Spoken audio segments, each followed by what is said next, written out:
तो आज की फ्रेश वीडियो में एपिसोड 2 को कवर करने वाला हूँ। तो बिना किसी देरी की वीडियो को शुरू करते हैं। सागिरी उसे बताती है, तुम अब तक अपनी वाइफ की फीलिंग की वजह से जिंदा हो। गावे मारू बहुत गुस्से में आकर कहता है, मुझे नहीं पता मैं कौन सी लाइफ जी रहा हूँ। अब उस पे वो अटैक कर देता है। अब हमें एक पास्ट का सीन दिखाया जाता है। गावे मारू जब लोगों को मारकर आता था, यूं ही उसकी पट्टी किया करती थी। वो उससे प्यार भी बहुत किया करती थी। और ये भी हमें पता चलता है, यूई के फादर यानी कि गाँव के मुखिया उसे काफी ज्यादा टॉर्चर किया करते थे। जो हमने यूई के चेहरे पर निशान देखा था वो उसके फादर ने ही किया था। गावे मारू को जब पता चलता है यूं ही नॉर्मल लोगों की तरह जिंदगी जीना चाहती है, तभी वो मुखिया के पास जाकर कहता है, अब मैं किसी को नहीं मारना चाहता, मैं नॉर्मल जिंदगी जीना चाहता हूँ। मैं अपनी वाइफ के साथ एक नई जिंदगी शुरू करना चाहता हूँ। तभी वो लोग गावे मारू पर हमला कर देते हैं और यहाँ तक कि उसकी वाइफ से उसे अलग कर देते हैं। प्रेजेंट टाइम में गावे मारू सागरी पर जैसे ही हमला करने वाला होता है, तभी सागरी उसे एक संदेश दिखाती है। उसमें लिखा था, ऑफिशियल पार्डन, तुम्हारे जो भी क्राइम है उससे तुम्हें माफी मिल जाएगी, पर उसमें एक कंडीशन है, जो भी पर्सन एलेक्सिस ऑफ लाइफ को पैराडाइज से लाएगा। पैराडाइज एक ऐसी जगह जहाँ पर हर एक चीज शांत है और काफी सुंदर भी। जो भी एलेक्सिस ऑफ लाइफ को लेकर आएगा उसे एक ऑफिशियल पार्डन मिलेगा, हर चीज से माफी मिल जाएगी। जो भी पर्सन एलेक्सिस ऑफ लाइफ को लेने गया है वो आज तक वापस नहीं आ पाया। जो भी वापस आए हैं उनके बॉडी में फ्लावर हो जाते हैं और उनकी काफी ब्रूटल मौत हो जाती है। वहाँ के जो शोगुन है उन्हें लगता है एलेक्सिस ऑफ लाइफ सच में एग्जिस्ट करती है। सागिरी कहती है कि यूं ही अब अकेले रहती है और वो किसी से बातें भी नहीं करती। सागिरी दोबारा से पूछती है, क्या तुम उस मिस्टीरियस आइलैंड पर जाओगे दूसरे क्रिमिनल्स के साथ? गावे मारू के तो होश ही उड़ जाते हैं। वहाँ का जो शोगुन होता है और वो कहता है, मैं तुम दोनों में से किसी को भी जाने नहीं दूंगा। गावे मारू अपनी वाइफ को याद करके रोने लगता है और वो कहता है, तुम्हें नुनजुक्सु देखना था ना? और अचानक से उसके शरीर में से आग निकलने लग जाती है। अब हमें दिखाया जाता है गावे मारू ने बुरी तरीके से उन लोगों को मार दिया होता है और वो उनके लाशों पर बैठा होता है। सीन चेंज होता है। अब हम देखते हैं जितने भी क्रिमिनल्स है उन्हें एक सुनसान जगह पर लाया जाता है। तभी वहाँ का गार्ड कहता है, यहाँ शोगुन है, तुम्हारे सामने एक ऑफर रखने वाले हैं। सागिरी उन क्रिमिनल्स का डाटा देखती है। वहाँ सच में एक से एक बड़े क्रिमिनल थे। वहाँ का जो गार्ड है वो अनाउंसमेंट करता है, शोगुन का ये ऑर्डर है, तुम सभी लोगों को एक आइलैंड पर भेजा जाएगा। जो भी वहाँ से एलेक्सिस ऑफ लाइफ को लेकर आएगा उसे ऑफिशियल पार्डन मिलेगा, उसकी सारी सजा माफ कर दी जाएगी। उनमें से एक आदमी हंसने लगता है और वो कहता है, क्या मैं वापस आने के बाद लड़की और बच्चों को मार सकता हूँ?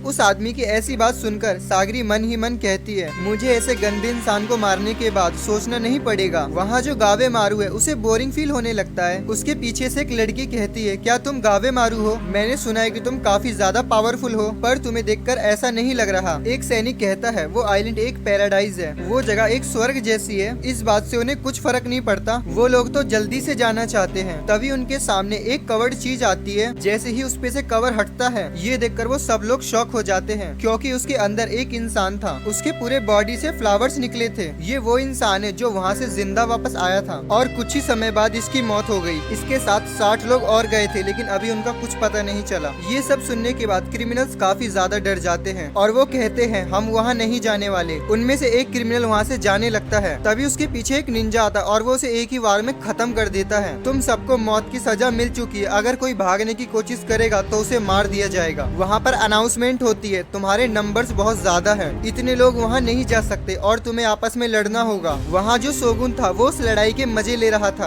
अब हमें खतरनाक क्रिमिनल्स के बारे में बताया जाता है, जिनके रेड सील है वो काफी ज्यादा खतरनाक है। इन सब में से एक खतरनाक बंदा है और उसका नाम गावे मारू द हॉल है। शोगुन नोटिस करता है जो गावे मारू था वो अपनी जगह से नहीं हिला। वो सब क्रिमिनल्स प्लान बनाते हैं सागिरी के पास जाकर उसकी तलवार छीन लेंगे। तभी सागिरी नोटिस कर लेती है और वो उन्हें मार देती है। वो जैसे ही लोगों को मारती है उसे बुरी फीलिंग आने लगती है। गावे मारू शोगुन के पास जाकर कहता है, क्या हम ऐसा रास्ता निकाले जिसमें खून खराबा ना हो? वहाँ जो निंजा था गावे मारू की ऐसी बात सुनकर गुस्सा हो जाता है और वो कहता है, जो भी गावे मारू को मार देगा उसे वन शॉट भेजा जाएगा। ये सुनकर गावे मारू थोड़ा परेशान हो जाता है। एक बंदा कहता है, इसे मैं मारूंगा। गावे मारू उसे समझाने की कोशिश करता है, लेकिन वो बंदा एक पत्थर फेंक कर मारता है। गावे मारू बड़े ही आसानी से उस पत्थर को डॉज कर लेता है। तभी गावे मारू कहता है, अगर तुम मुझे सच में मारना चाहते हो तो मेरे पास कोई ओपिनियन बाकी नहीं है तुम्हें मारने के अलावा। गावेमारू उसके पास जाकर एक ही हमले से उसकी गर्दन की खाल फाड़ देता है, जैसे उसका कोई हाथ नहीं तलवार हो। हर एक को काफी बुरी तरीके से मारने लग जाता है। लड़ते लड़ते अब शाम हो जाती है। ये सब देखकर सब लोग उससे डरने लग जाते हैं। तभी गावेमारू कहता है, मुझे इस बात का अफसोस है कि इन सब की सोच मेरे दिमाग में एक भार बन के रह जाएगा। यही सेम चीज